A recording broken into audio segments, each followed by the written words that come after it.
What is up, Steelers Nation? Thank you so much for jumping on to another episode of All Steelers Talk. I'm Noah Strackmine, joined by my main man, Steven Thompson. Find us on youtube.com/All Steelers Talk or subscribe anywhere you get your podcast. Before we start, obviously, we're talking plenty of Russell Wilson. We got some inside sources that tell us exactly what the Pittsburgh Steelers' plan for this quarterback meeting is and how they view both Russ and Kenny Pickett moving forward, plus some other signings around the league that the Pittsburgh Steelers should take caution from and hopefully listen to the, dollar amounts of specific players signing for specific deals. Before we dive into that, a quick call to action. If you guys have not heard, we have started a second YouTube channel, All Steelers Talk Clips. The link is pinned in the comments below. Make sure to go subscribe there. Once we hit 1,000, we are going to give away a Mean Joe green jersey, a couple other big giveaways, including other signed jerseys, and you are entered to win once you do subscribe to that YouTube channel. So please make sure that you do. We greatly appreciate it. My man, Steven, it's been a crazy 24 hours for the Pittsburgh Steelers. How we feeling, my friend? Feel good. You're right. It was a crazy 24 hours. I think there was a point yesterday afternoon where it was just you and I sending back and forth like, oh my God, did you see this? Did you see this? Did you see this? Yeah. It was just everything one after another. There was so much news happening, so much stuff going on for the Steelers yesterday. Yeah, it was a wild day, obviously topped off with Russell Wilson, who the Steelers are set to meet with. Jerry Dulac first reported it. Sources have confirmed to me that meeting is expected to happen this weekend. The Pittsburgh Steelers have ideas. I was told there's right now a 40 to 45% chance that the Pittsburgh Steelers land a deal with Russell Wilson, but there is a ton that goes into this. And I think the biggest one, obviously, is that the Pittsburgh Steelers do not view Russell Wilson as their starting quarterback in 2024, but rather as the backup to Kenny Pickett. And there is a lot that obviously comes with that. Why is the big question? And that is because they still have full faith in Kenny Pickett and what he can bring to this offense in year 3. They expect a big giant leap from this kid moving forward, especially with the new offensive coordinator. You ask why Russell Wilson would be the backup. It's simple. Kenny Pickett's had some injuries in the past. He's missed some games. They've had to turn to Mitch Trubisky in the past. That didn't work out. They're essentially looking for two things: a veteran mentor for Kenny Pickett and a reliable backup just in case Kenny Pickett doesn't work out or injuries continue to happen, and they believe Russell Wilson can lead them to the playoffs. You hear all that. What were your thoughts? I'm just fascinated because, I don't know, I thought we had heard, maybe not from the Steelers directly, but from people all offseason, you figured anyone who came in to join the Steelers quarterback room was going to be competition for Kenny Pickett, that he was going to have to earn his way back to a starting job. And so I'm just kind of stunned that this would come out so soon. Maybe I would understand maybe if they believed that Russell Wilson is only a backup quality guy. But the idea that this would come out so soon, that this would be, right off the bat, Russell Wilson is automatically a backup, automatically a guy that is going to have to sit behind Kenny Pickett. He's an insurance plan is pretty stunning to me, because this is a guy who, I don't know, I get it. Last year's numbers weren't, I don't even know. Like, you look at Russell Wilson's numbers from last year, and they're pretty good. Right. I had this impression of Russell Wilson in my head that was like, oh, he's washed, he's kind of past his prime. It doesn't really seem to be true. No. I'm really, really surprised that, first of all, he'd be willing to sign as a backup. Like, you're telling me there's no one else who would give Russell Wilson a starting job? I don't know. That seems pretty weird to me. But also that the Steelers wouldn't even consider him as a starting option, wouldn't even have a token competition with Kenny Pickett that would really shock me. And I'm kind of scratching my head wondering why they wouldn't even consider him for that role. I agree. When I heard it, me and Nick were on the pod yesterday, and somebody asked about Russell Wilson. Does he make any sense? I said the same thing I've said for the last 2 weeks, and that is down in Indianapolis at the NFL Combine. I've been told, and I was telling you guys left and right, Russell Wilson, the Steelers have interest in Russell Wilson.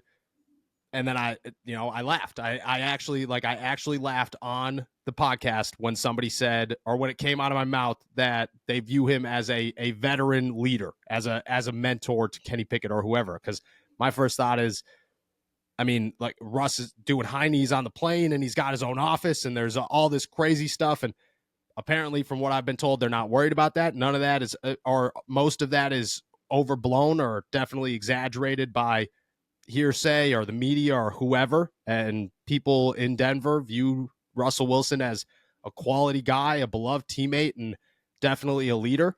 When it comes to the stats and that side of it, I agree with you. I don't know how you sign Russell Wilson and say, dude, you threw for 3,000 yards last year, 26 touchdowns, and you are coming in here to be the backup to a guy who has, I believe, more interceptions than he does touchdowns, or very close to the same amount of touchdowns to interceptions in his career. That just, I don't know. That doesn't make a ton of sense to me. I think that's where the 40 to 45% confidence in signing Russell Wilson comes in. I think it's less than 50%, just because I don't think they're totally sold that Russ is going to sit around and say, before free agency starts, I'm going to ink a deal with the Pittsburgh Steelers to come in here and be Kenny Pickett's backup, because that just sounds like the best opportunity. I also don't think that, I don't know, maybe they are going to be that direct and say, hey, look it, you're the backup, you're the number two, there's no competition. Maybe they'll interpret things different or say things different to leave things up for interpretation. I have no idea how that meeting is going to go.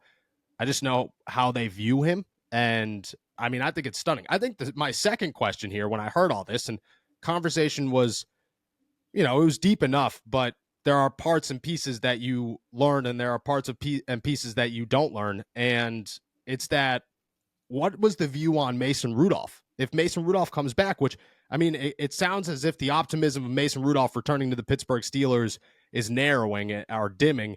And you look at that and you say, is that because he was told the same thing, that Kenny's the guy and that we need a veteran backup just in case Kenny goes down or isn't good enough? But I mean, is Omar just talking and saying, because you hear his interviews constantly. He talked to Jenna Harner the other day. She posted the clip on Twitter, and I laughed as soon as I saw it, because she goes, do you think you'll have a quarterback signed in the next week? And he just said, you know what? Competition is good at every position, except for the quarterback, apparently, and I just don't know how they viewed Mason Rudolph, and if they were just kind of talking out their ass about, hey, we're going to have a competition.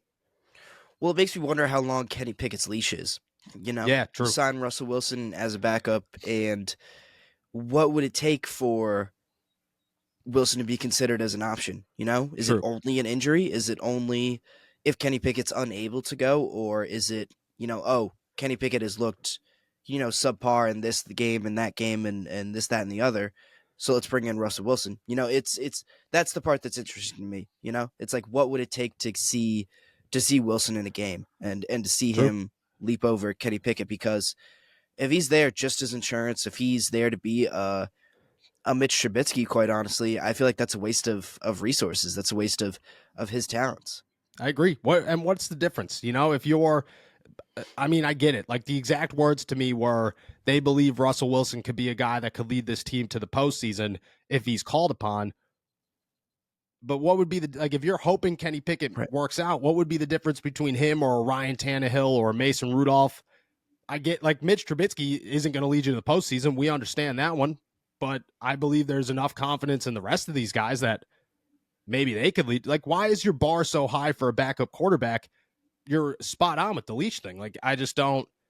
Are they just going to wait until week one where they bench him? And are they willing to? I think that's another question. Like, are they willing to look at this and say, we could have quarterback controversy come week 4? Like, are they setting themselves up for the same situation that they set themselves up with when they signed Mitch Trubisky and drafted Kenny Pickett, where you're a couple games in, the entire fan base absolutely hates Kenny Pickett, and there are chants at Acrisure Stadium saying bench Kenny? Like, is that what they're setting them? It kind of feels like that's what they're headed towards. Yeah, absolutely. Which just doesn't seem pleasant for anyone involved. No.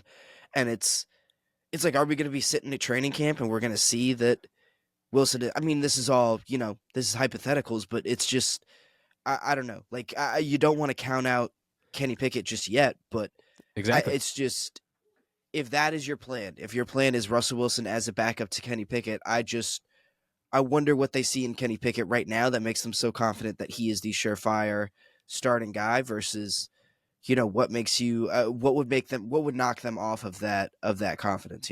That's my biggest question.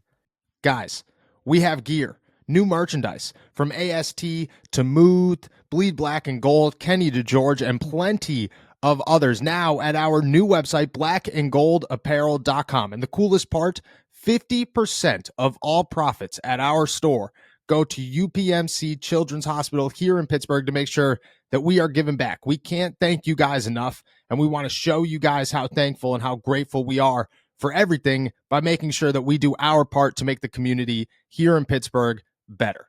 Go check out everything. We tried to make everything new and improved, from our designs to our quality of sweatshirts and t-shirts and everything else. Let us know and check everything out at blackandgoldapparel.com. And as always, thank you guys for everything.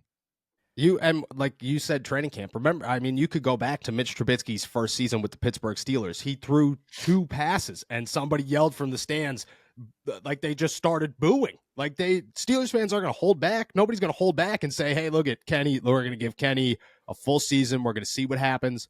No. And why is it just doesn't, none of it lines up to what Omar Khan and Mike Tomlin have said, outside of Mike Tomlin that one time saying, we believe that our starting quarterback is on the roster, which makes sense because, well, Kenny Pickett's on the roster and he's the only one on the roster, and that's how they viewed it. But the rest of it doesn't make almost any sense whatsoever. Do you think that if Russ does, what's your confidence level in Russ signing at all if he is provided a backup role? Do you think there's another place he could? I mean, I don't know. Like, you list him off. Kirk Cousins sounds like he's going to Atlanta. Justin Fields, who knows where he goes. JJ McCarthy is now the favorite. It almost sounds as if the Denver Broncos are going to be the only team without a quarterback, and Russ isn't going back to Denver. He's the reason that any team is willing to sign Russ for $2 million or $1.2 million.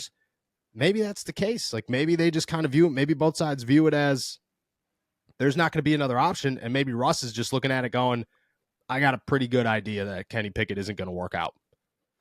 Yeah, I guess that could be true. But I'm It's not pretty ideal. sure. Yeah, like that doesn't make any sense to me, to be quite honest No. with you. I think Russell Wilson still has some stuff left in the tank. I don't like if you're one of these teams that is, I don't know, if you're like I don't know, if you are in Atlanta, if you are Yes. I'm trying to think of the other teams that need quarterbacks. Minnesota. That's really yeah, it. Minnesota. Why is Minnesota not all over this? I agree with that. But Minnesota, like, you read the reports, they're trying to land JJ McCarthy. They're thinking about moving up to go get JJ McCarthy. You got all the guys in the top 10 that are going to land quarterbacks. Maybe Washington is left without a quarterback. Maybe Russ goes to Washington, but I feel like Washington's a very tricky situation. But is it worse than being a backup to Kenny Pickett? Just like, who knows? Like I really don't believe that Russ would sign unless he knew that there was path to being a starter at least. Yeah. And and just coming into Pittsburgh, I can't imagine Russ would look at a competition with Kenny Pickett or even a situation where he's backing up Kenny Pickett. It doesn't say to himself, well, this is easy. Like I could beat out Kenny Pickett in a competition. I can show in training camp that I'm better than him. Like I have a hard time believing that anyone looks at Russell Wilson versus Kenny Pickett and at this point in time says Kenny Pickett is 1,000% the guy that we have to roll with, I agree. And that's, I don't want to like count him out, like I said, but there has to at least be a competition, right? Like, I don't think Kenny is, I don't know. I think that Kenny just hasn't really earned that, quite frankly. Like, he hasn't earned the benefit of the doubt in that sense. Agreed. You look at that. I mean, look at he got Mitch Trubisky benched. That bar is incredibly low, and then lost his job to Mason Rudolph. Bar goes from bare minimum to like a barely above bare minimum. Like, you're spot on there. He's never earned that. Do you think that there's a chance that Russ comes in here and during training camp that switches? We're all in on Kenny Pickett because I expect Kenny Pickett to look good during training camp. Everybody looks good during training camp. do you think there's an opportunity or a hypothetical where Russ comes in here and the roles reverse, and then it turns into, because my immediate thought was this is an Aaron Rodgers, Zach Wilson situation where the Steelers just want they want a winner right now, and they want to see what their third-year quarterback is capable of developing into behind a proven starter in the NFL.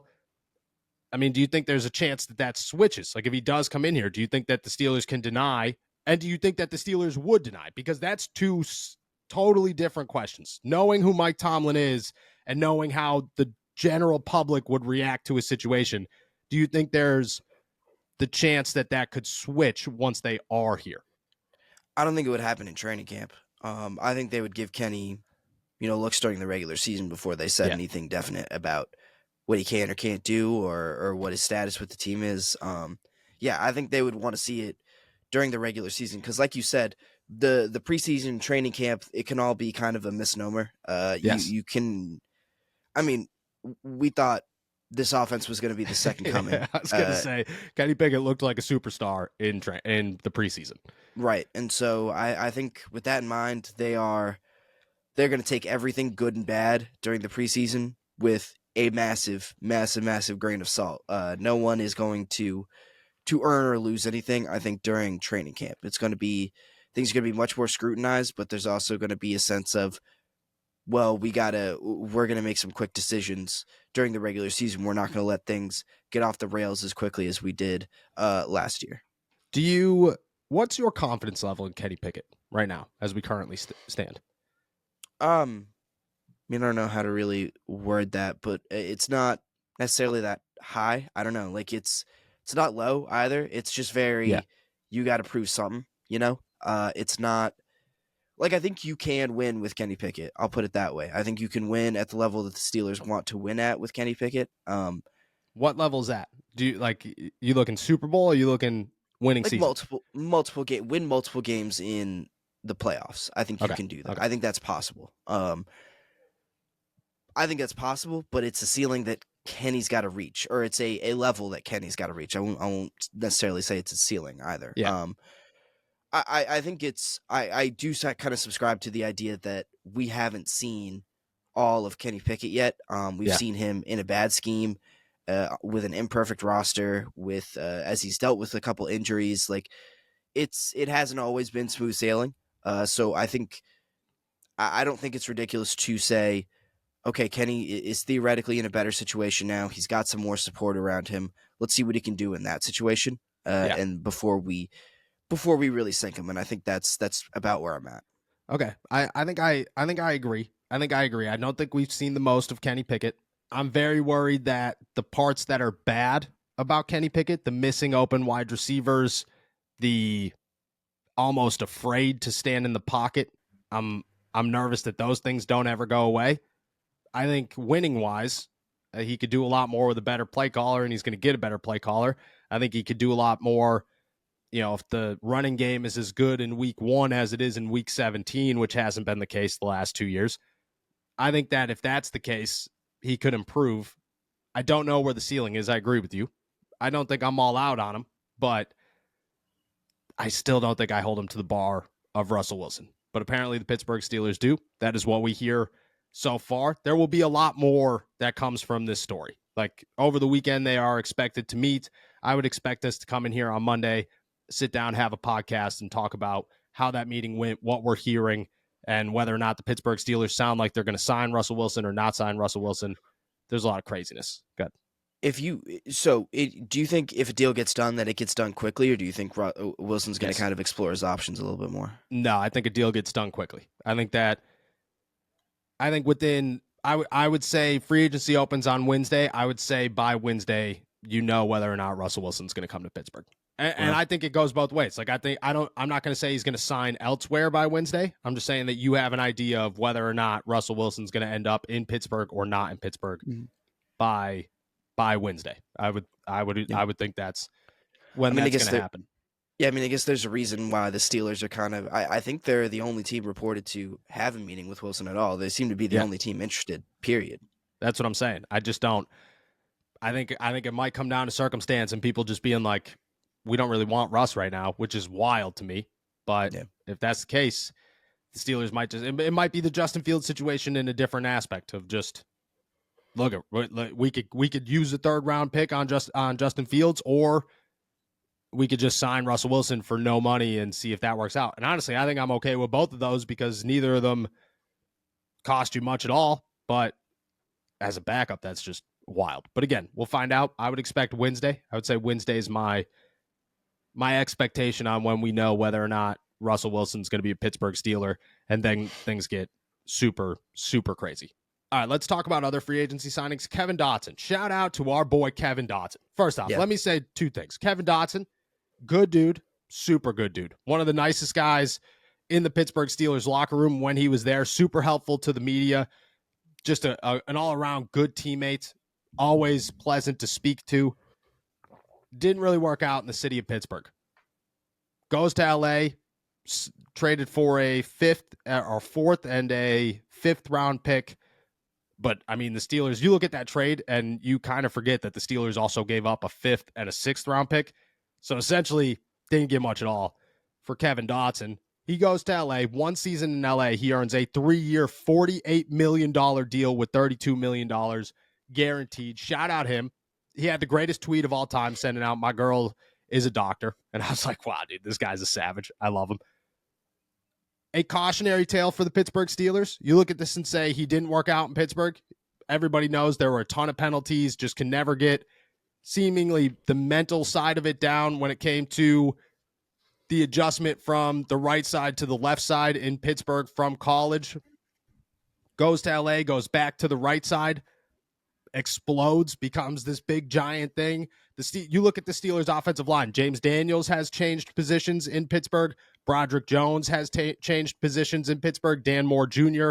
has changed positions in Pittsburgh. Kendrick Green, who had a little bit of success in Houston, changed positions in Pittsburgh. None of these guys have had the ceiling that I think the Steelers were hoping for. Kevin Dotson kind of proves, hey, dude, if you put me in the right scheme and allow me to play the right position, I am pretty good. You think the Steelers should kind of look at this and say, maybe we should stop messing around with what side of the line offensive linemen play on? And do you think it's a direct shot to say, do not mess up Broderick Jones because this is what could happen? Yeah, a little bit. I mean, I look at especially not just Dotson, but you brought up Kendrick Green too, and like the fact that he was even serviceable and he was actually pretty good in Houston. The fact that those two guys leave Pittsburgh and immediately become not just capable, but like actually pretty good, like above average. That's a little concerning. Like that's like I'm not watching their offensive line practice every day, but like what are we doing? You know, like why are these guys able to figure it out in two completely different places? It's not like they both went to, followed some great offensive line coach and they're getting, the best coaching ever and this is a unique situation. It's two different places that these two guys have thrived in.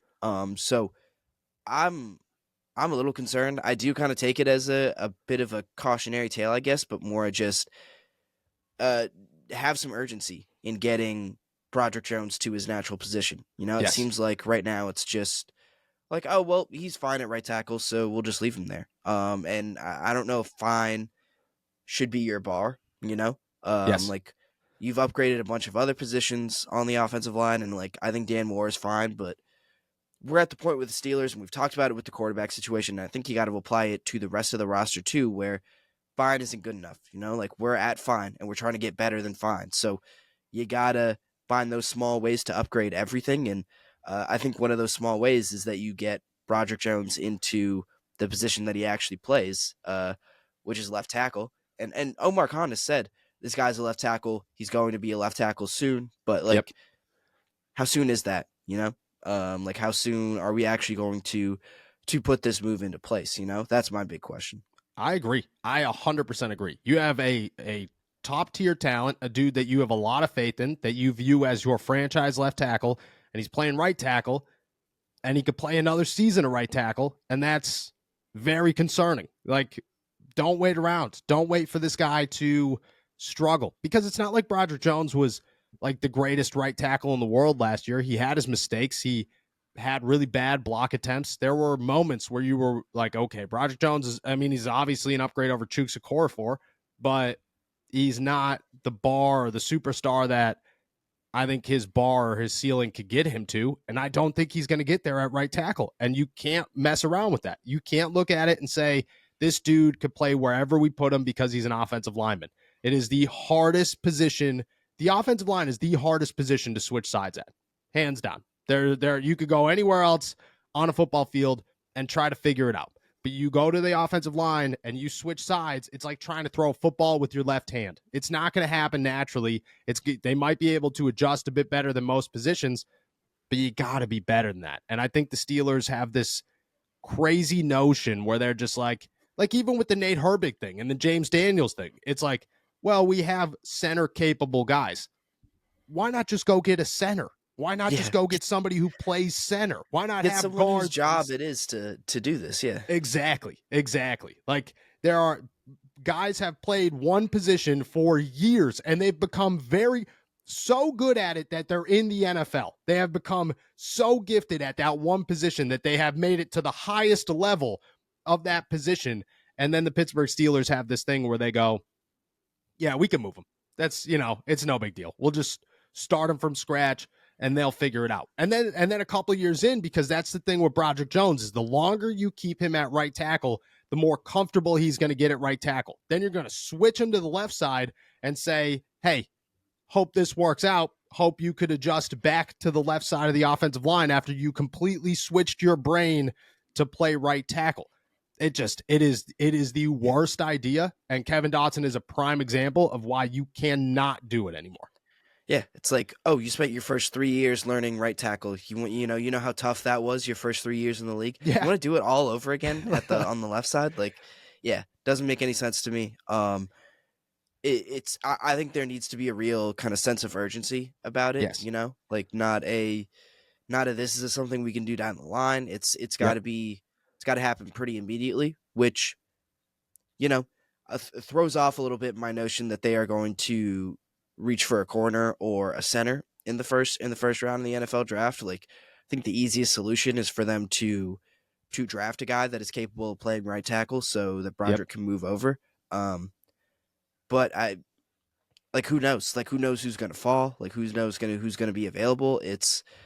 I don't know. It's because that's the thing. I think you also have to have a solution at right tackle. And I don't know, is Dan Moore your solution at right tackle? Like, no, he was switch terrible him back over at right tackle last year. Yeah, exactly. So I don't.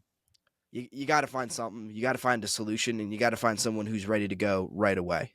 I agree. You cannot mess around. I'd be comfortable, and I think Steelers fans should be comfortable too. If the Pittsburgh Steelers took a right tackle, true-blooded, Mims, Latham, 20th pick overall, you should look at it not as they passed up a center or they passed up a corner. You should look at it more as they may have just saved Broderick Jones from being mediocre. And that's good. That's what you're looking for. Get guys in their natural position. Stop messing around. Stop trying to produce Kevin Dotsons. And because that's the thing, dude. Kevin Dotson, his rookie year, played a lot of right guard. Looked really good. So good that people were talking about how he should start as a rookie. And then his second season in the NFL, they were like, all right, well, we need a left guard, so you're playing left guard. And then all the problems started. And everybody just kept saying, dude, he's a right guard. He's a right guard.